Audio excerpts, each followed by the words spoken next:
All right, I think we are ready to go. And so This Zach, conference will now be recorded. thank you. I would like to call to order the Tuesday, September 1st meeting of the Monmouth City Council and ask for the roll call, please. Phyllis. Councillor Belts, Here. Councillor Carey,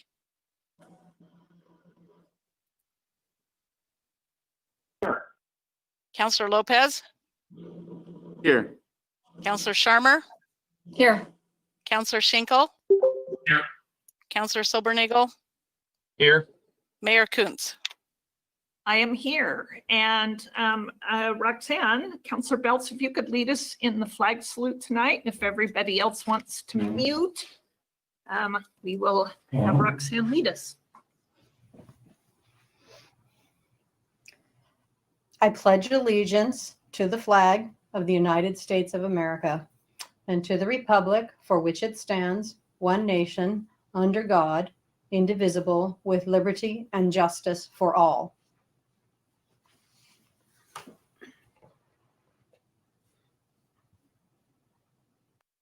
Great. Thank you very much. Tonight we have for our agenda one and only one meeting. That is our regular session this evening. We do not have any work session agendas. The Urban Renewal Agency is not meeting. Yay. So this evening, we don't have anyone here in the room, but I will read the public comment greeting anyway, in case there are folks online who would like to make public comment. Comments from the community are entertained during the time designated under citizens' comments. If you wish to speak to the council, please fill out a comment card. Well, no one's here to do that.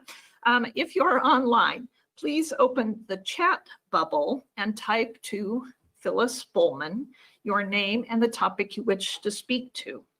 Speakers' comments in this forum are limited to 3 minutes, but the council welcomes additional information in writing. Typically, a speaker's comment is taken under advisement to allow time for the council to review an issue. However, the mayor or councilors may ask for additional information or may convey some information that addresses their comment. And then also please note for Phyllis, if you would like follow-up communication. And thank you everyone online for attending this meeting of the Monmouth City Council. Our first order of business is the consent calendar, and there are no consent agenda items. We were able to approve everything previously. So that brings me to my mayor's report. And while it has been a very busy time for me personally as the director of finance and operations at the school district, and we do have school district employees back and working. Just so the community knows, actual online school at the Central School District will begin September 14th. This next couple of weeks, we have family and parent orientations.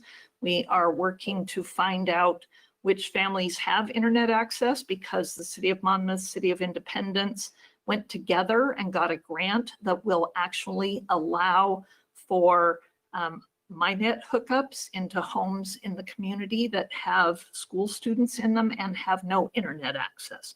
It will also provide for some hotspots to serve not only Central School District students, but also Western Oregon University students.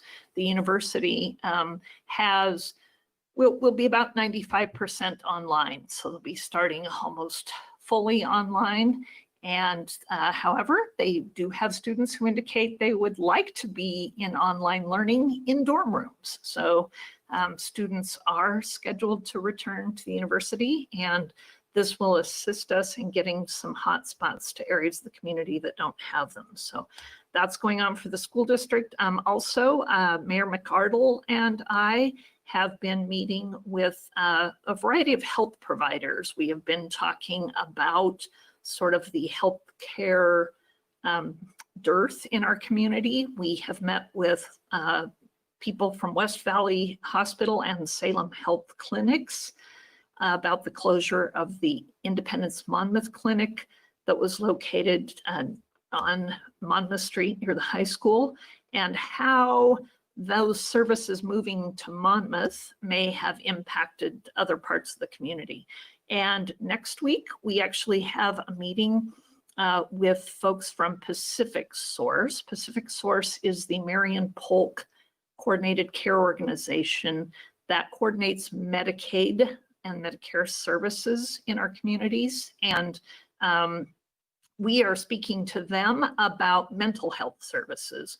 The only mental health providers right now in Monmouth or Independence are through Polk County at their service location in the S-curves.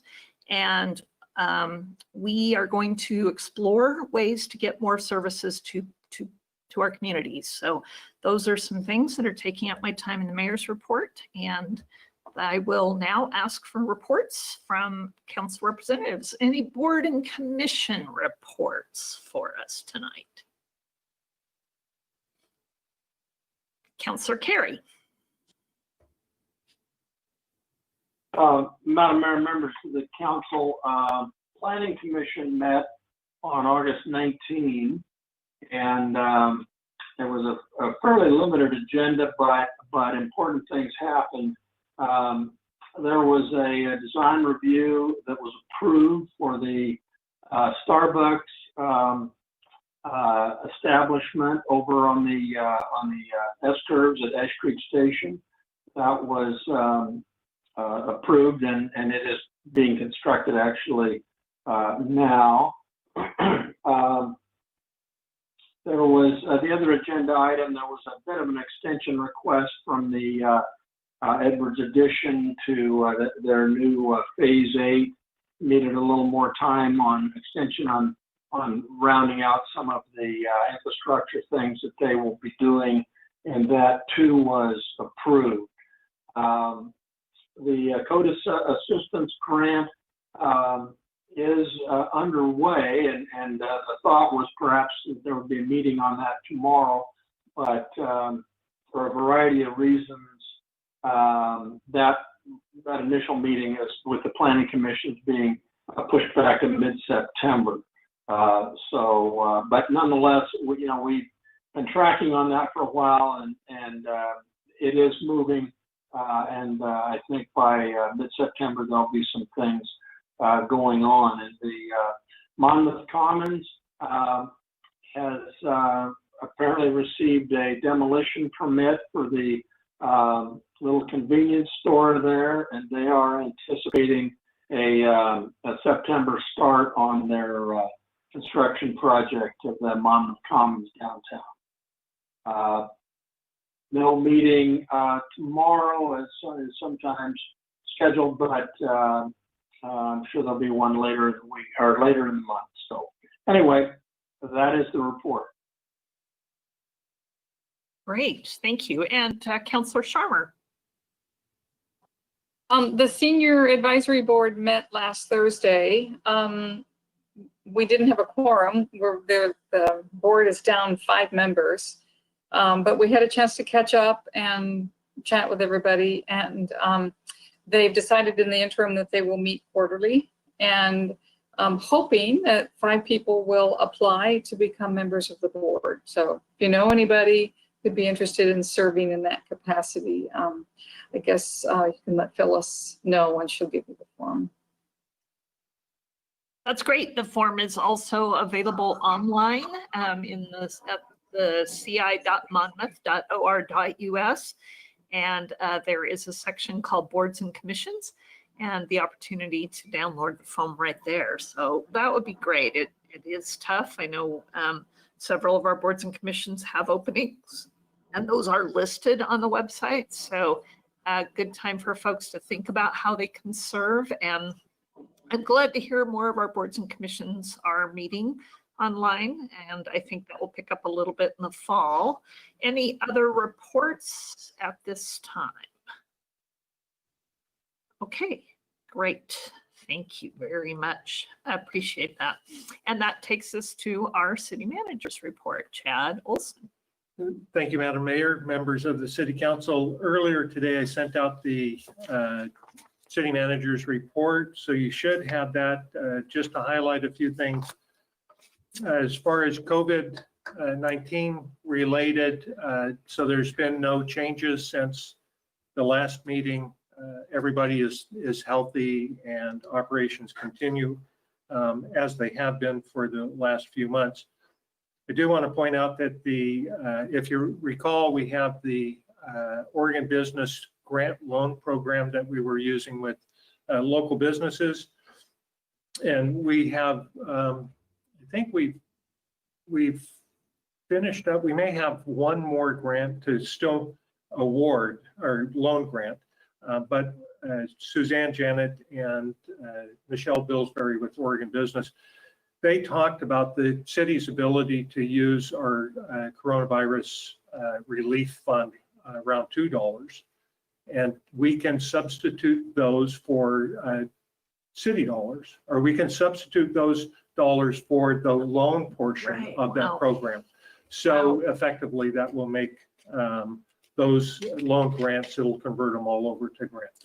Yeah. Perfect. So I think that the staff did a great job That's great. kind of digging through that and making sure that we can do that. And certainly the businesses that were participating will be glad that news. Plus, we'll be developing a second program, an all grant program for small business relief in the city.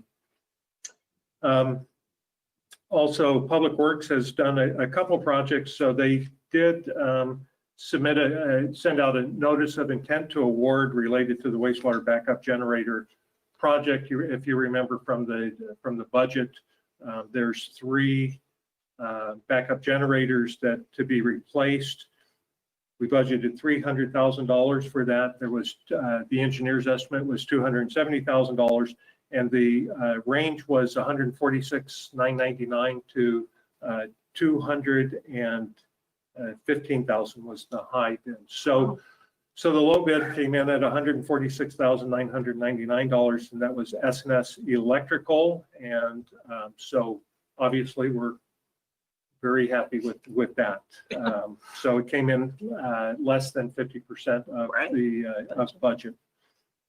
And Public Works is also working to replace the sidewalk that's between Knox Street and Warren Street on the north side, where Larry Dalton's project went in at the Windermere office. So the Urban Renewal Fund is going to be performing or paying for that upgrade as it called out in the CIP. So we allocated a certain amount of money for sidewalk repairs in the district area. That's going to be $15,490 for the city portion, and then Dalton's share as part of his project was a little under $10,000, so the Urban Renewal Agency will contribute 50% of that for that work. So $4,850 will be from the agency. And the city, so what we're working on now is with the e-newsletter. You may have heard me talk about that. So we have kind of the format, how we're going to do that in place. And what it would look like is there would be the hard copy community notes that goes out in the utility bills. And then there's the electronic version that goes out. But instead of it just being those 2 pages, we're going to now load content from all of the departments once a month. We'll include programs, activities, current events, whatever's going on. And Chris is going to help publish that. And we're going to talk with the staff person I used to work with at St. Helens that uses MailChimp to push it out. So we think that'll be a good step for the city's communication efforts. And then there's some activity, of course, that's going on with the Urban Renewal Agency that I mentioned, but primarily we have the Oddfellows. FFA is still working on that. We hope to have a design come back to the agency within the next 2 to 4 weeks, but I probably have been saying 2 weeks for 6 weeks. So we're still hopeful. And one last thing is the budget also provided for the replacement of the concrete under Gentle Woods Picnic Pavilion. And so the contractor was out yesterday, I demoed that out, and today they were pouring concrete. Russ said that the job just really looks great. So that's all I have, other than I was thinking that Councillor Carey was going to mention this, but the Economic Development Committee is going to meet next Wednesday from 6 to 9. So that's the first meeting to kick off the city's development of its economic development strategic plan. And that's all I have. But of course, I'm any questions? Okay. Any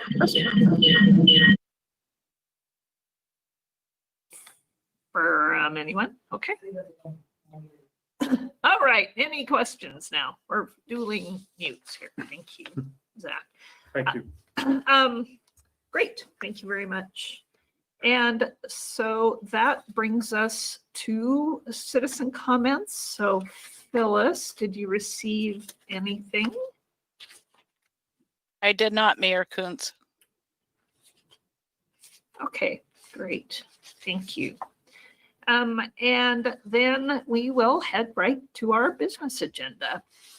So the first thing this evening is ordinance, the first reading, adopting our stormwater utility. And again, this is something we have been discussing at length. What this does not do is establish any of our rates. It doesn't establish when we start it. It literally is an opportunity to look at the ordinance as it would go into effect. And you'll note that after lengthy discussion after our last meeting, that the ordinance presented for you as 1394 has some changes. So I would ask for any questions or observations before we move a first reading.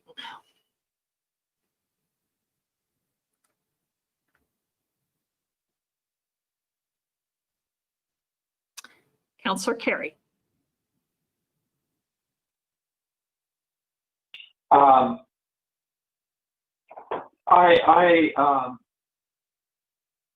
understand this is what we need to do, and this is what we will do. I'm sure of that. I'm a little troubled with some of the language, specifically on 13.45.040, item 2, which talks about the service charge and the justification for that. And it indicates that it's relative to the contribution of stormwater runoff from the parcel. I went up and down North High Street today, and there are there are 3 properties that are actually connected to the street. The others have all single-family residents, and so it's a little hard for that one to go. I do agree, and I think I'm not sure the first clause really gets to it, but we all benefit from that, whether we're connected or not. It's just that language was a little odd to me. I don't know that it really draws that clear line to what it is for those people that are not connected and not contributing to the overall storm runoff. And then we note single family residences. would it be, and this is a question maybe for Russ or John, that could tell me this, like a duplex or a triplex, not the big multi, large unit deal, but are we treating a duplex the same way we'd be treating a large multi-family complex? The way it's set up right now, a duplex, if it has two separate utility bills to it, not all duplexes do, but if it has two separate utility bills to it, the fee would be assessed to each utility bill. So, okay. So it's like a 3,000 foot unit duplex that has two water services would pay two stormwater fees, and a 3,000 square foot single family dwelling would pay one. In theory, that's correct. Yeah. Okay. All right. Good enough. I know there's no easy solution here.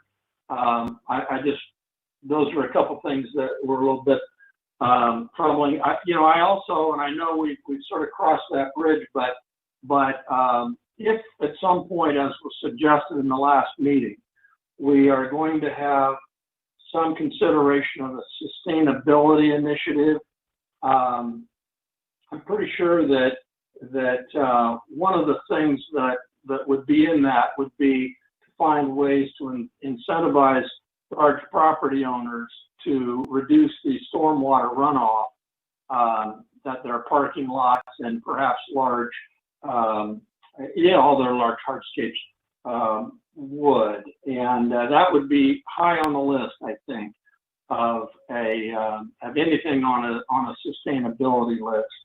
And I still like the incentives for people to go beyond what they're required and to have some sort of I hesitate to say a reward, but some incentive to go beyond what it is that the minimum requirements that we have. So I just wanted to get that out. I know we sort of fried that fish last time, but I'm really not done with it yet. So anyway, good enough. Thank you. I appreciate the feedback, Russ. Thank you. Thank you. Russ or John, our consultant from FCS Group, anything else about that? Well, I can talk to the contribution of runoff comment a little bit. What we're trying to do with a stormwater rate is water management is to deal with runoff caused by development, and it's really development that creates all the issues that we have with stormwater management.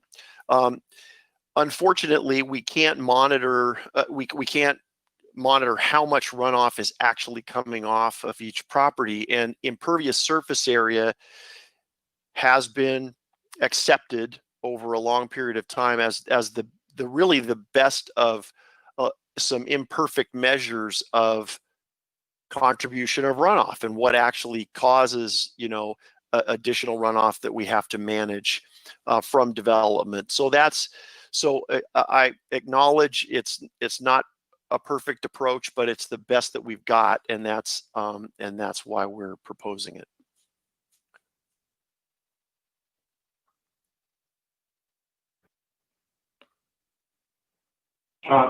John, what was compelling last time that you talked about, and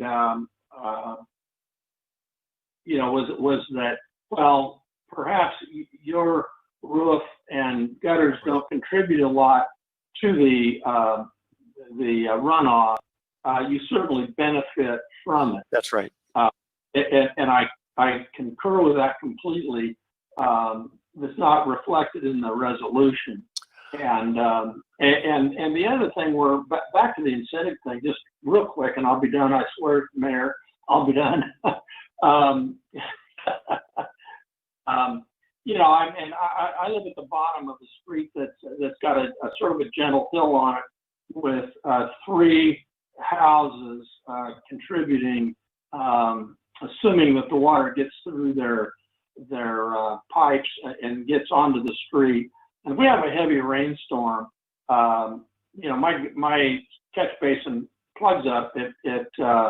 You know, there's a lake down here, and much of that comes off of the street, and it's a city street, so it's exempted. I know it's a form of conveyance, but the reason we have a lot of that is because of the city street.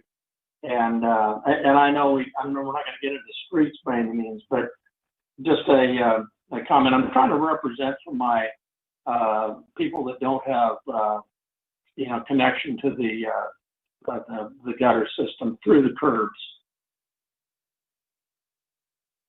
So I don't know if you'd like me to respond to that at all, Madam Mayor.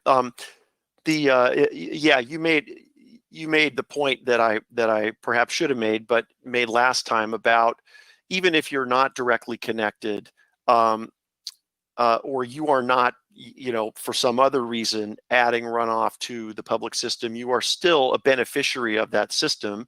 There's less flooding around the city. Your property is protected from flooding from other properties. And so I don't know if that's language that belongs in an ordinance. I haven't seen it there before, but it definitely is a rationale for everybody being asked to pay. Also, the regulations that the city will likely face soon will apply to everyone throughout, and they will all benefit from improved water quality because of the stormwater utility.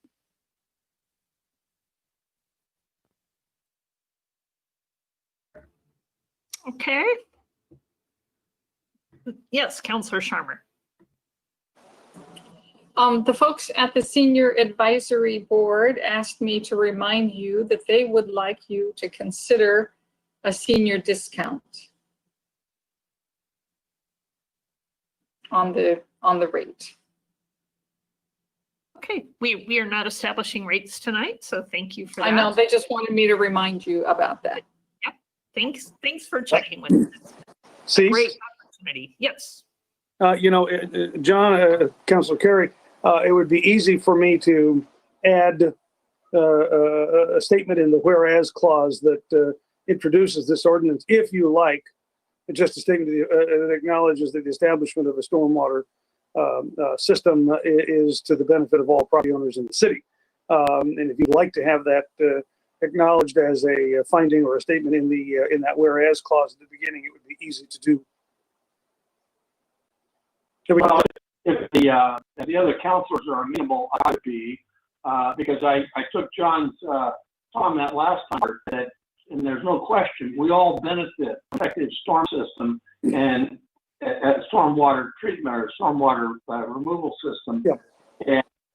And while you benefit from it, the charge you have may not be directly tied to the contribution that your property makes. So, I to me, that would be a good add if unless there's some objection to that from other councilors or from us. It would be easy to do. I don't think I'd get so granular as that, but just an acknowledgement that the establishment of a system benefits all property owners and residents of the city. Yep, easy.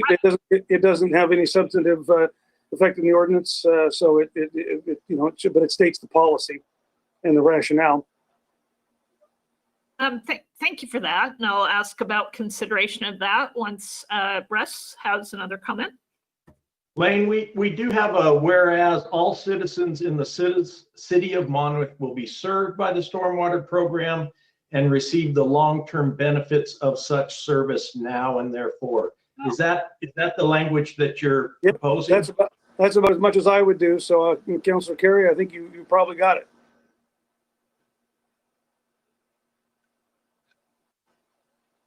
You see that, John? Yeah, I do. I think that while a bit veiled, it gets to the point. It gives me a point to point to if I have someone ask me about it. Sure. Yeah. Okay. So we're okay. Good. everybody else okay with that wording as is, as Russ read it? I'm seeing some nods. All right, so I think we're good. Thank you, Councillor Carey. Yes, Councillor Lopez. Thank you, Madam Mayor. I have a question regarding the formation of the enterprise fund. I noticed that verbiage changed a little bit. Will we be creating that fund through a separate motion then, or because it refers to the fund now, but it doesn't actually dictate creating it? I can answer that, or Chad, do you want to take that? I think Well- that's a resolution, right? Yeah, well, as far as the formation of the utility from a budgeting standpoint, it was created during the FY21 budget. So, Right. so yeah, the fund was established. All we're dealing with now is the ordinance, the enacting ordinance, and then later on, the resolution dealing with rates. Yeah, this was a catch that that Janet made. There is a fund already in the budget called the stormwater fund, whatever that is. It's got a zero balance in it. It was there as a placeholder, so we really don't need to create the fund, and that's why the language was changed. That instead of creating it, we're just directing the dollars to that fund because it's already in the budget. Yeah, thanks. Yeah, there are two times you can create a fund at budget time. If not, then there does have to be a governing body resolution to create a new fund in the middle of the year. So we already did that part. All right. If there are no other questions about this version of the ordinance, I will declare ordinance number 1394, an ordinance establishing a stormwater utility, hereby for first reading. And that will come back to us for a second reading and adoption at a future meeting. Correct. So thank you, everybody, very much for that good discussion once again. And now we move on to an actual resolution. This is in regards to our water system master plans. So we've ticked off two of our big jobs, stormwater, real water. And this is another amazing amount of work. I mean, we get a copy of it and we look at it. We get have some pretty good discussions about it. But the amount of work that goes into actually answering the questions, gathering information, developing this is enormous. And so really appreciate Russ Cooper and the Public Works team for slogging through this with our consultants. And we are ready to get a final report and enact the resolution to approve it.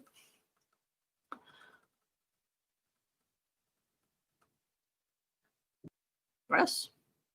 All righty, thank you. That was a good introduction. I appreciate that. So yes, this is a resolution to adopt the 2020 Water System Master Plan. The plan outlines system improvements and expansions necessary for the next 20 years. It also identifies any deficiencies in the system and provides or proposes ways to correct those deficiencies. The financial implications of the plan is it has a CIP program in the back, toward the end of the document that is broken into 4 phases over the 20-year window. There's over $9,182,000 in capital improvement. That's an estimate for the capital improvement there. This plan should also be referred to and as we look at doing rate studies moving forward. It was included in our most recent rate study this past, I think it was January or February, we did a rate study. The plan should also, with the adoption of this plan, we should and will go back and do a review and update of the water SDC rate methodology to make sure that it accurately reflects the 20-year project window there. So With that, I'm available to answer questions, and then I've also offered a proposed motion there at the bottom of your staff report.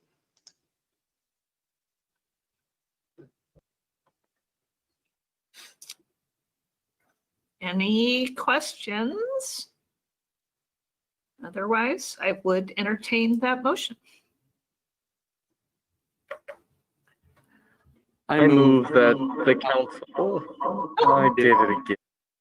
I'm so sorry. There we are. I move that the council adopt resolution number 1907, a resolution adopting the 2020 Water System Master Plan. Second. Thank you. Moved by Councilor Lopez, second by Councilor Belts to adopt resolution number 1907. And any further discussion?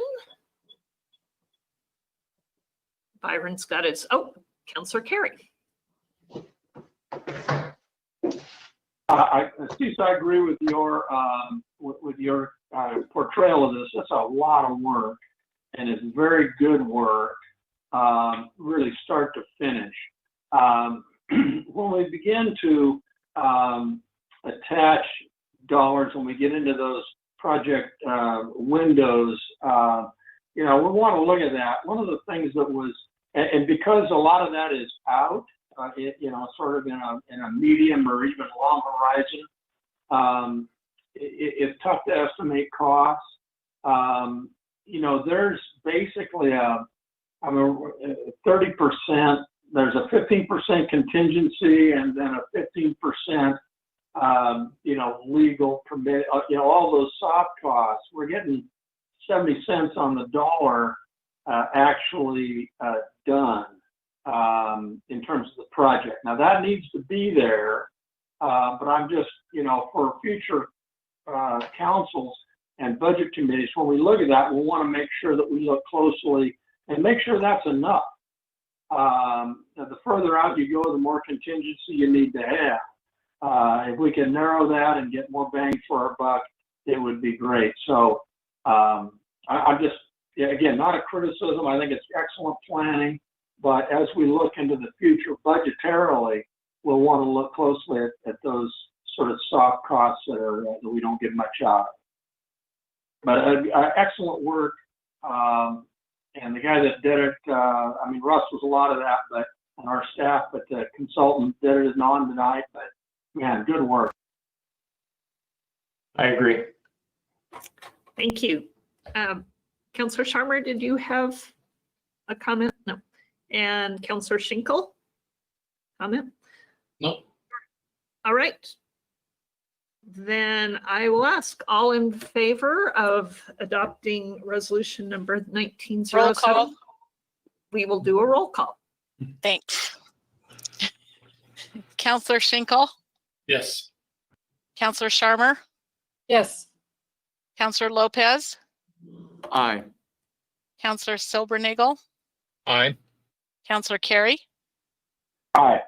Councilor Belts. Aye. Thank you. Yes, and thank you all very much. We now have an updated plan to carry us forward to the future.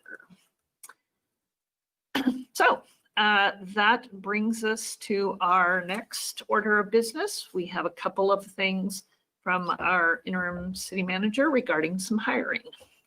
Thank you, Madam Mayor, members of the City Council. So there's two actions. The first one, the first one was talked about during the budget committee meeting and was approved in the FY21 budget.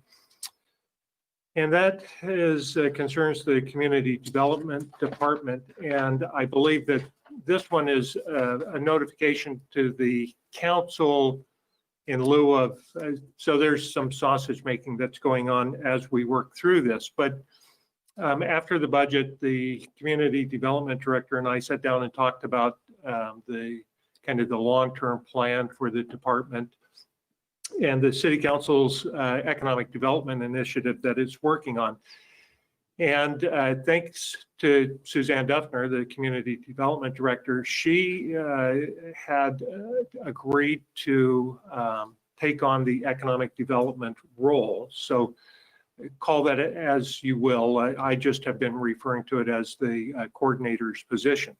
So if you remember during the budget, originally we talked about using urban renewal dollars, the $45,000, to bring in an economic development specialist to provide support and some leadership to the City Council's economic development initiative. So, and then that would provide some relief to Suzanne, given the many different things that she does. And the department currently does not have the capacity to assume the economic development initiative without some additional staff support. So in lieu of hiring an economic development person, we would, the director would assume those activities, and we would backfill the department operations to have someone come in that can provide general office support as well as land use and planning activities. So the director would still be, the supervisor of that position would still be the person who would kind of lead the department in those areas, and certainly as it related to any complex applications that we received, or the transportation growth management project, for example. However, she would provide the, she would be the staff person in charge of the economic development effort. What we think that does is provide, develop internal capacity in that area. So instead of hiring someone to come in and then leave after a couple years, we would basically be developing the internal capacity in the department.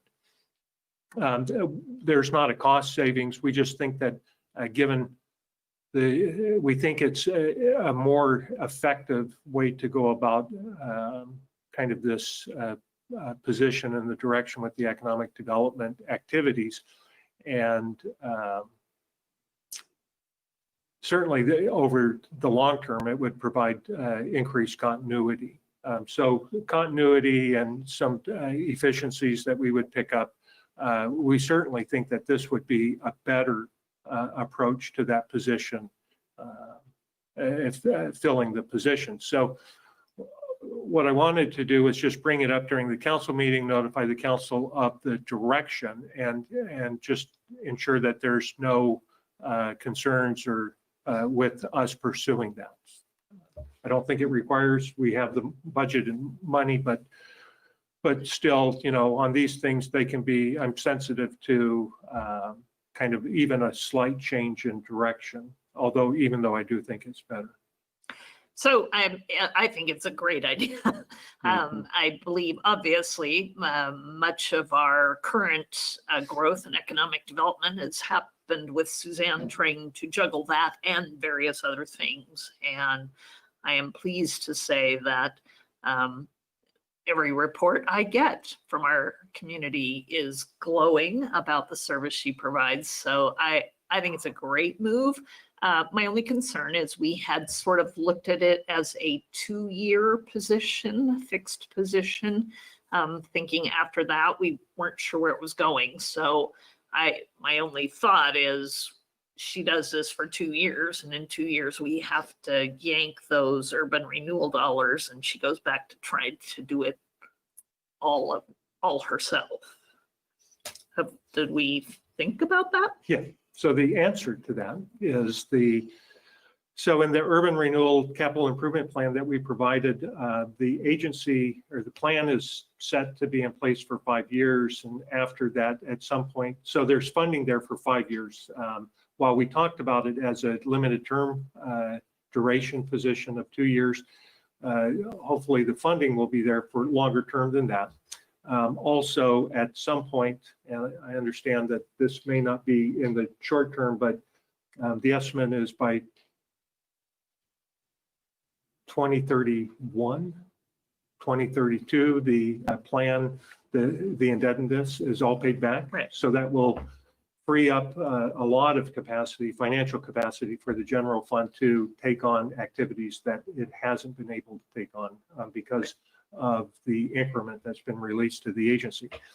Admittedly, there is going to That's a be gap. some gap that's there. And, certainly, I think that with the general fund being in a good financial position and the development that's occurring both inside and outside the agency, the urban renewal district boundaries, I think that the city will be in a position to carry that on.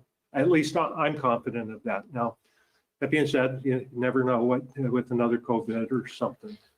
But yeah, I've thought about that, but I feel really confident for the first 5 years, and then you do have a gap to bridge. But I'm sure that the finance director will, she'll be able to deal with that.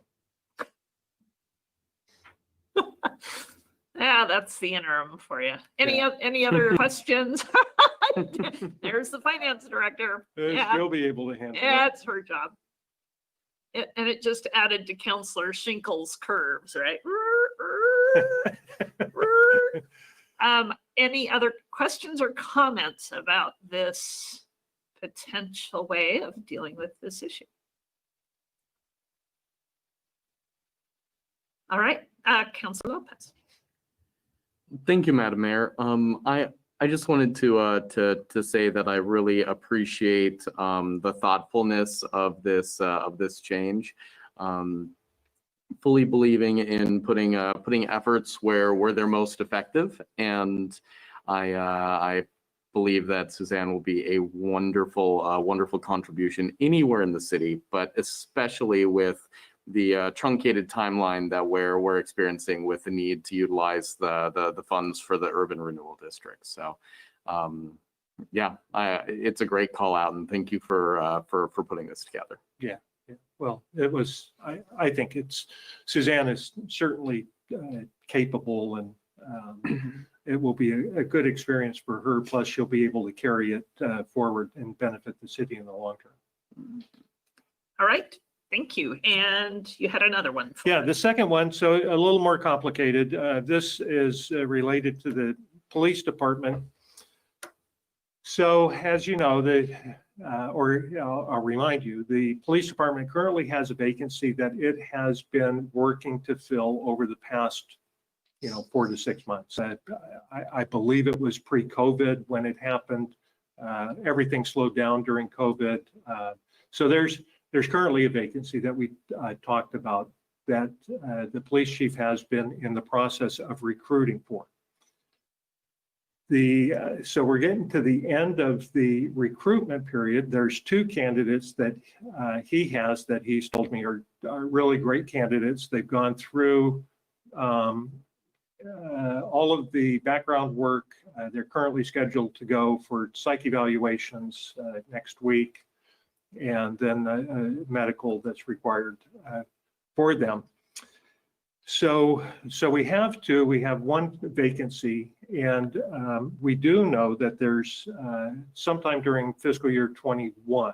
And what I would expect to be between January 1st and the end of June, there's 2 positions that have signaled that they anticipate leaving the department. One would be a retirement, and the other one would be an officer moving to a different agency. So after considering that, knowing just how difficult the recruitment period can go, it is, the market is, a little lean, as it tends to be sometimes with good candidates for positions. I approached Daryl with the thought about overhiring for that position on a temporary basis. So, I'll say straight up that there's no effort to increase the number of approved and authorized positions in the department. This is strictly a issue to provide some continuity during a period. So, for example, since I've been here, there's been 2 placements that have happened. We're anticipating, and we're filling the second one now. We're anticipating another 2 sometime during the fiscal year, probably after January 1st. So if you have to continuously fill vacancies where you're in the recruitment, screening, psych Training. evaluations, placement, 16 weeks at the academy, whatever time it takes to have them assigned to a field training officer. So obviously it negatively affects your service levels that you're providing to the community, and it becomes pretty disjointed with trying to maintain a kind of an even keel for that. So with that in mind, I approached it and said, well, perhaps there's an opportunity here to, if both of them finish the psych evaluations, medical, and everything is good, where we bring them both on.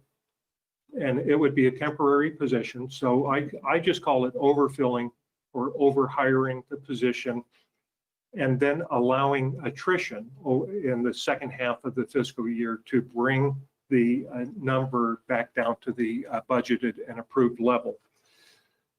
So the benefits, of course, are the continuity. You're ensuring a stable service level with the department.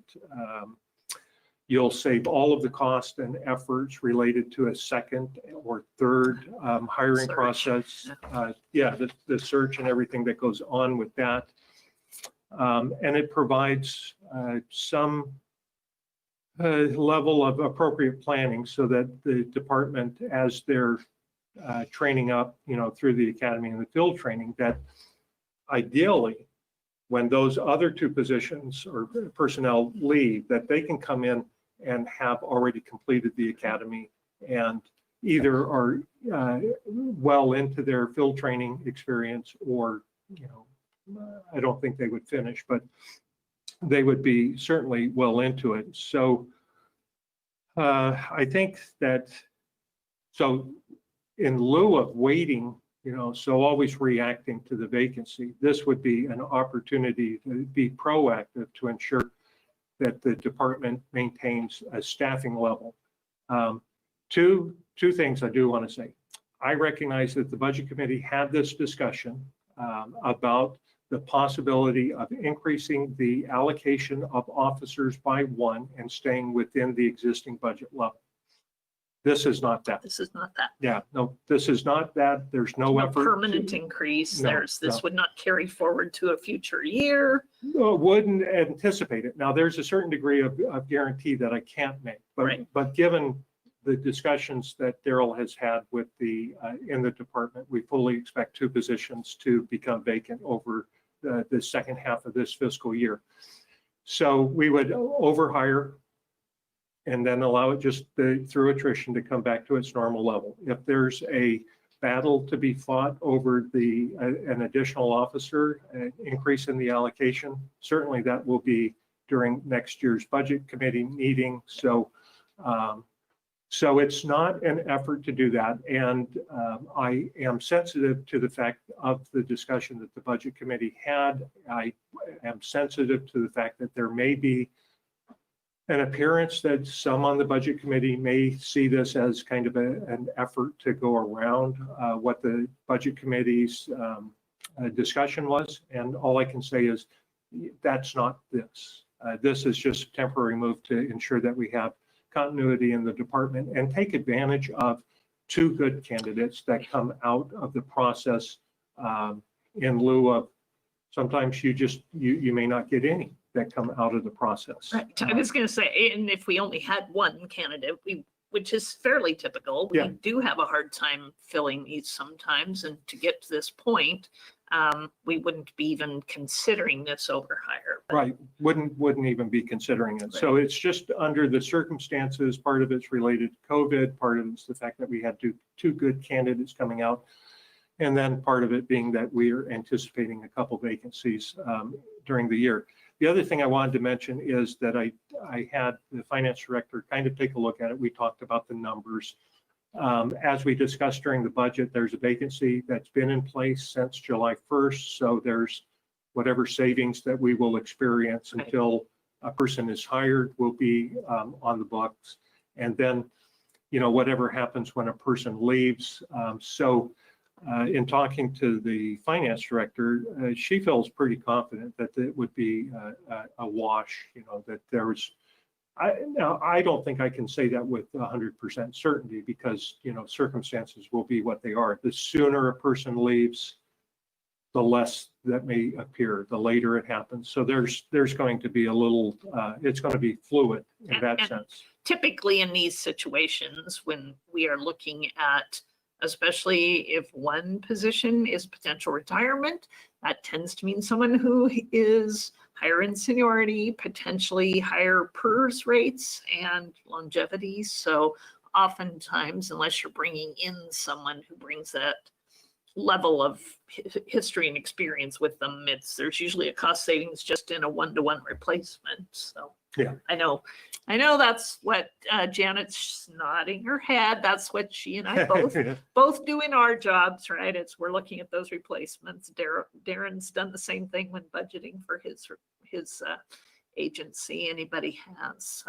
So the last couple comments, just to summarize it, is so the advantages are you have improved efficiencies and effectiveness and service continuity over the ups and downs that Monmouth and all departments experience with police department staff coming and going. Certainly there will be a savings and of cost plus just resources dedicated to additional recruitment process. And then we get to take advantage of known candidates. So we know the two, as best as you can know them at this stage, in lieu of just taking one and then that second one goes to another agency and then we wait and then do it again. And not only do we have the duplication of effort, but the unknown of the quality of the candidate. Sure.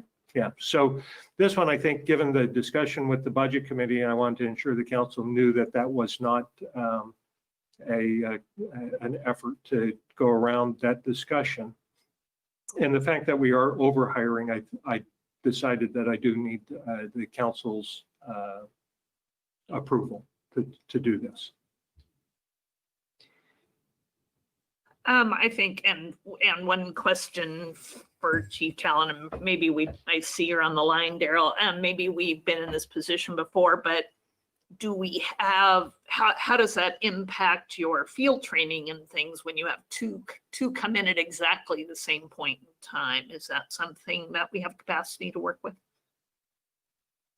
It can be challenging, that's for sure, but we have to make it work. So if we bring two people in, we'll make it work. We've got enough field training officers to do that. It's just a matter of essentially sitting down and getting the schedule, in such a manner that we can get both of them trained at the same time. So we'll make it work. It'll be challenging, but we can do it. Better than serial, right? Get one in and then have to start all over with another one. Right. Thanks. Other questions or comments? This is difficult. We did have a lot of discussion. It was very sensitive issue with our budget committee. And certainly we didn't know back in May, June, when those discussions were going on, that this opportunity would present itself. So it wasn't a planned thing. We've been very fortunate to have two good candidates stick with us this long through the process. I'm sure there are other agencies looking. So I appreciate this opportunity to really talk this through. And I would entertain a question from Councillor Schinkel. I have a comment first that this type of solution or maneuver isn't unprecedented even with this council. If you recall, we did a similar thing with a lineman. We were having a retiring lineman, and because the apprenticeship takes so long, we overhired a position so we'd have that smoother transaction action and that continuity like Chad was talking about.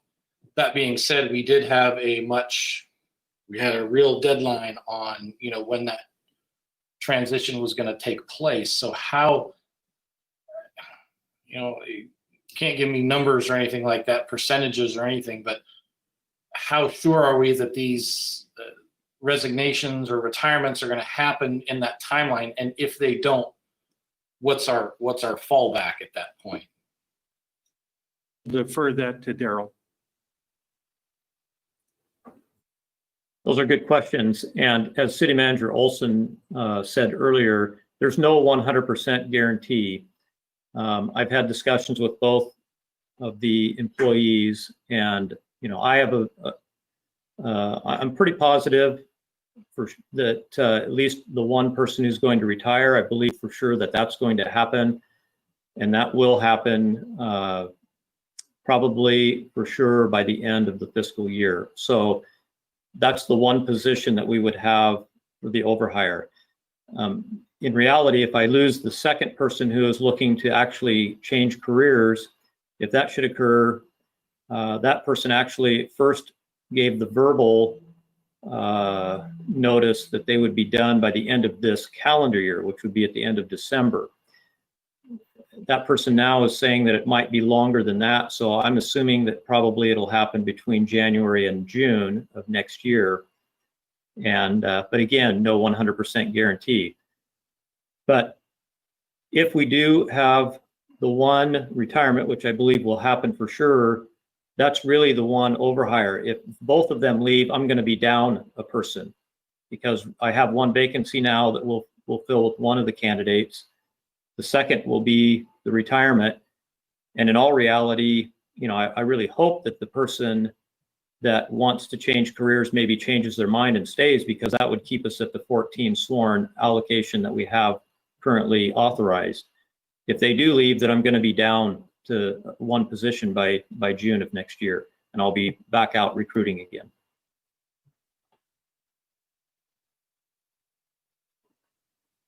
Thanks. Other comments or questions? Thank you, Byron, for that. I agree. It's not we don't have the retirement or resignation in hand. It's a risk. It's a chance. The dollars are there for this year, and that could affect next year, but we'd be starting those discussions in budget time. Councillor Carey. I think if you look at the over time, if you look at the history of the staffing and the fiscal performance of the police department, we have always been under what we would like to be in terms of personnel, and we have always been under budget, and largely because of the personnel piece. So the fact that the chief is got a bottom line he's got to get to is his problem. But given the history and given the year after year, that has always come forward. It's always come to fruition. I think that we allocate money for public safety, and we often don't spend all that is allocated. If this is an opportunity for us to spend right up to the limit of what we have allocated, then I'm all for it. If they're going to go over a bit, you'll have to figure out a way to get that solved. But instead of always having a fund balance larger than we would like, this is a chance for the department to utilize all the funds they're given. So I personally, especially if we have quality candidates that are available to us, and we can get them both. That's the other thing. We may not be able to get them both, but if we can, I think that would be awesome. Yeah, great point. Thank you, John. You're exactly right. We've got the money. If this spends it, then that's what we're authorized to do. Other comments or questions?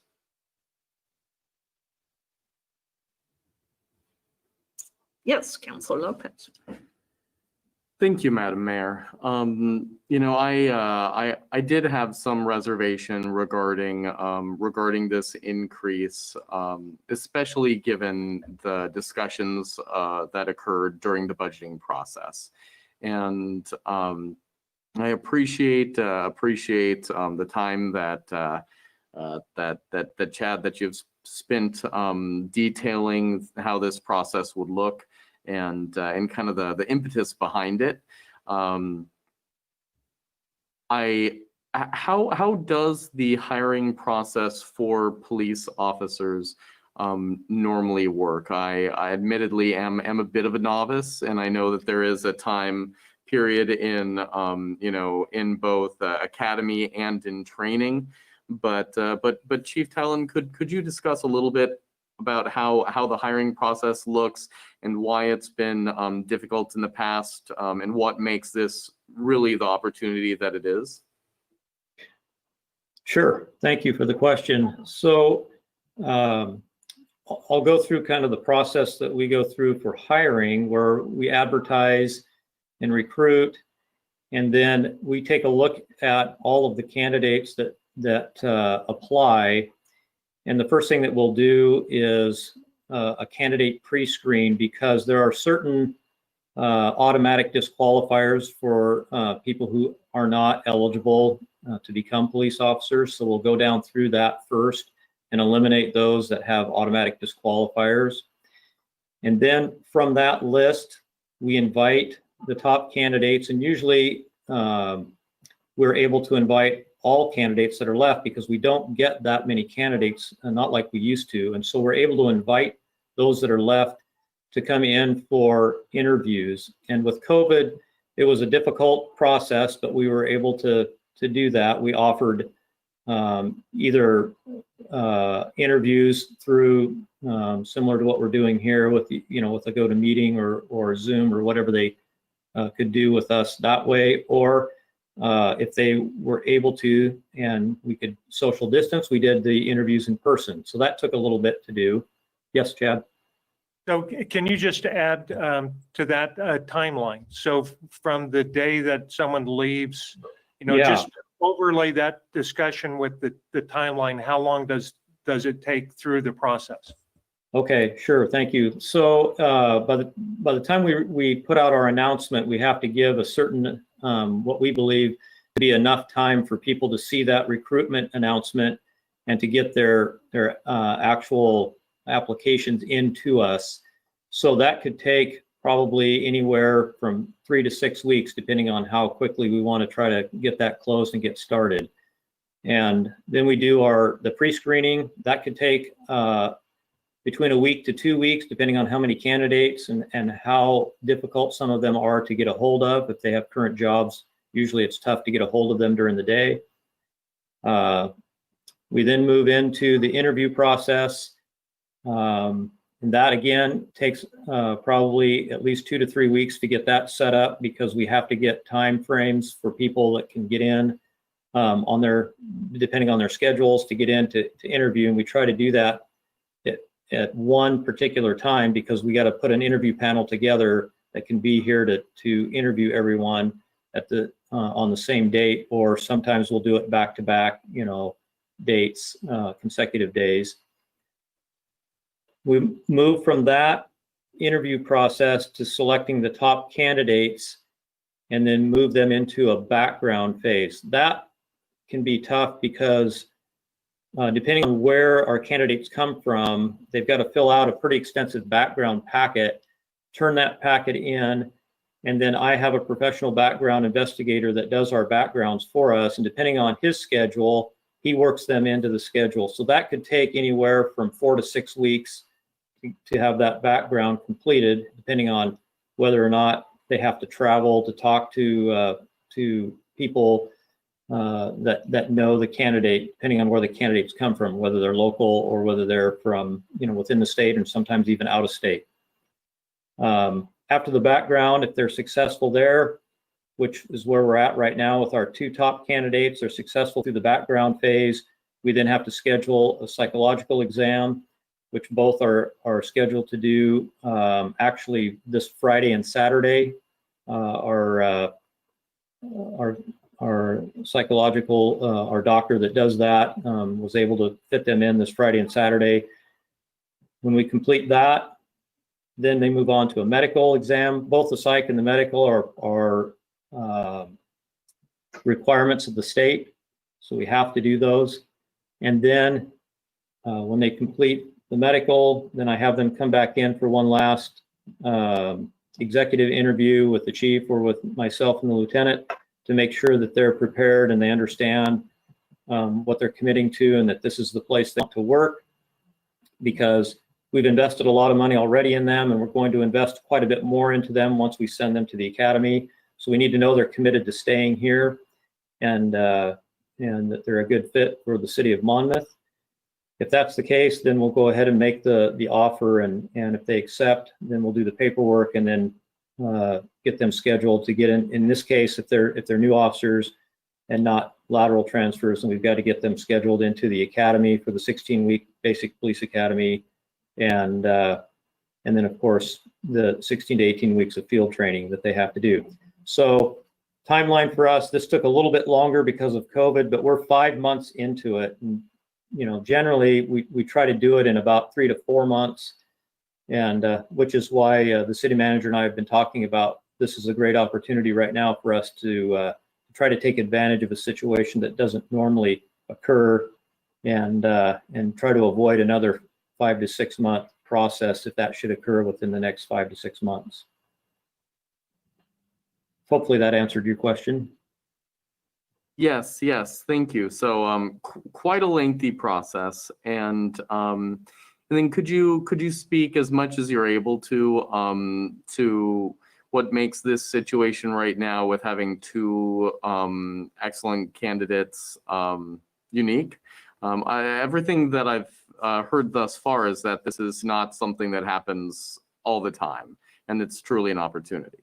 Correct, yes. And the city manager, I think, did a great job of explaining that in the fact that right now in the law enforcement field throughout the nation and in Oregon specifically, there are very few candidates. Over the last several years, we've seen a dramatic drop in the number of people who want to enter the field. And those that do are pretty specific about where they want to work. Because they can actually pick and choose now because there are so many openings throughout the state. They can be pretty picky, and so not that many people, for whatever reason, are choosing the smaller agencies that don't maybe have as much to offer as maybe a medium size to a larger agency can offer. And so for us in Monmouth, it's been tough to get the candidate pool that we used to get. We just don't get that many candidates. And then of those candidates, there aren't that many high quality candidates. As I think the mayor mentioned a little bit ago, we've made it completely through a process and had to start over again because there were no candidates that we felt were worthy to hire. And so in this case, this is one of the unique times, at least in the last 3 to 4 years, maybe even 5 years, where we've had two top candidates that we would really like to consider, and that are both up to this point, to us, very good fit for this community and very what we believe to be committed to this community. Now, that's always tough because they are people that we've gotten to know over the hiring process, but we don't actually know them for a number of years, like we might with maybe a reserve. Generally a reserve officer that I've had maybe for 2 or 3 years that wants to move into a full-time position, those are generally our best candidates because we actually know a lot about them and they've worked with us for either several months or maybe even a couple of years.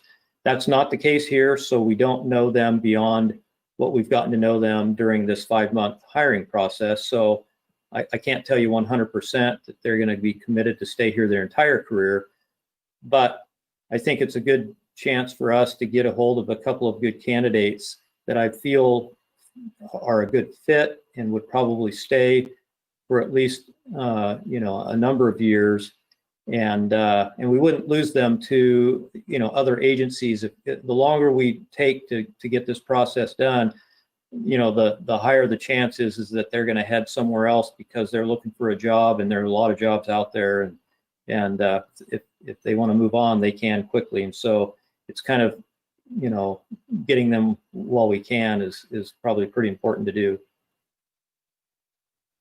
Thank you, Chief. I really appreciate the in-depth background there. Thank you. All right. If there are no further questions or comments, great. I think we have a consensus to go forward with that and try hopefully to put this huge investment we've already made into a couple of individuals, see it through to the end. So Thank you, Madam Mayor. And just on a final note, I honestly believe that from a management perspective, this is a good decision. It would be something if I ran an organization that I didn't have to report out. I would do this in a heartbeat. So I appreciate the confidence that the council has in us filling this. certainly, we've not ever known either Chief or Janet Chenard to take these kinds of matters lightly. So I think we all feel confident it was a very well thought out decision. Thank you, Chad, for bringing it to us. Can I ask Lane a You question? can ask Lane a question. So Lane, since we're overfilling a position, am I able to do that without council, a motion by the council? Yeah, I think you are. This isn't something that specifically requires a motion. The mayor has reflected it as a consensus of the council. I think if that's reported in the minutes and there's no objection, then I think you're fully covered. If there's an objection, we might want to have a vote. But the mayor recited that it was a consensus, and I haven't heard otherwise. Thank you. Excellent. Thank you, Lane. We have one more item of business and before we're out of here this evening, and that is the approval of an OLCC license for a brand new business in town. And I don't know, is the chief doing this or? No, this one because actually. we had to go outside our city agency. That's correct. We had to go outside the city agency, and all right, city recorder Phyllis, she put together the staff memo. So perhaps you would like to turn on your camera and present the memo to the council. Yes. So Honorable Mayor and members of the City Council, this is a OLCC license approval or being presented to you for approval from the SIPRI. I'm not Isaiah Haynes, so I'll do my best. All establishments wishing to sell alcohol in Monmouth must first complete an application with OLCC. They must supply the City of Monmouth with that application and pay appropriate fees. And once the police department conducts a limited background on the applicants, anyone that is listed or being affiliated with or connected to the business in some way. In this instance, the City of Dallas conducted the background checks as the owners include a Monmouth police officer, and Dallas reports they found no areas of concern. The City Council has an option of making a recommendation to either approve or deny the application or to take no action at all. OLCC makes the final decision to grant or deny an application after conducting a separate investigation and upon receiving the City Council's recommendation. The SIPRI is located at 169 Main Street West, and that's where the Main Street Pub was. It's for limited on-premises sales to sell beer and wine, and they will serve soup, sandwiches, salads, along with pastries, desserts, and gelato. And their targeted opening date is approximately the middle of September. They plan to include live music in the future. And so our alternatives are to make a recommendation in favor, deny, or make no recommendation to the OLCC. And staff recommends approving the liquor license. Thank you, Phyllis. Yep, again, OLCC, we get an opportunity to give input and OLCC gets an opportunity to totally ignore our input. But I would entertain a motion in this matter from anybody.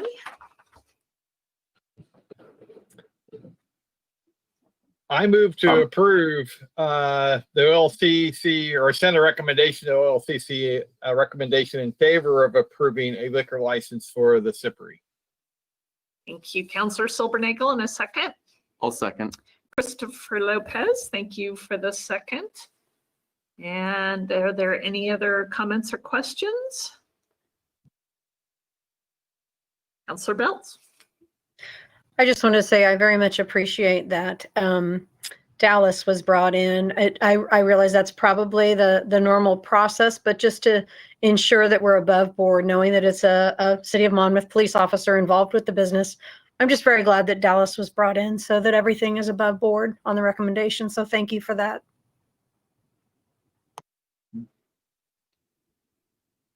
And Chris? And I would like to note that this location does have a little bit of history of having some incidents, certainly under the guise of a different business. And driving and walking past the Sippery, it looks beautiful what they're doing there.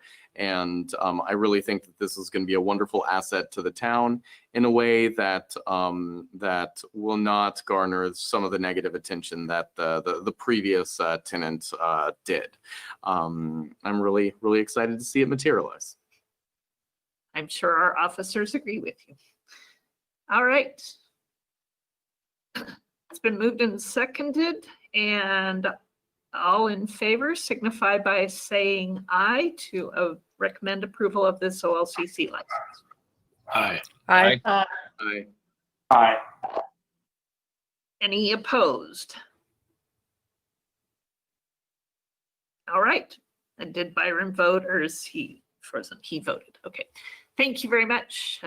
We will forward that on to the OLCC and hopefully get this new business opened by the middle of September. So with that, we do have a few moments because I don't know what time people think we were going to end tonight. So I just want to stretch it out a little bit and offer an opportunity for council comments or announcements. Does anybody have anything in regard to that?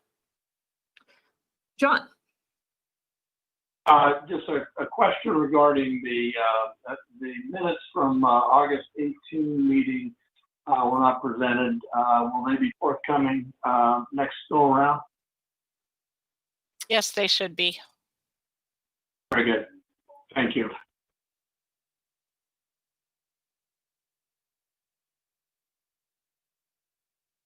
Okay. Seeing no other council comments, I would entertain a motion to adjourn. I move to adjourn. Thank you, Councilor Schinkel.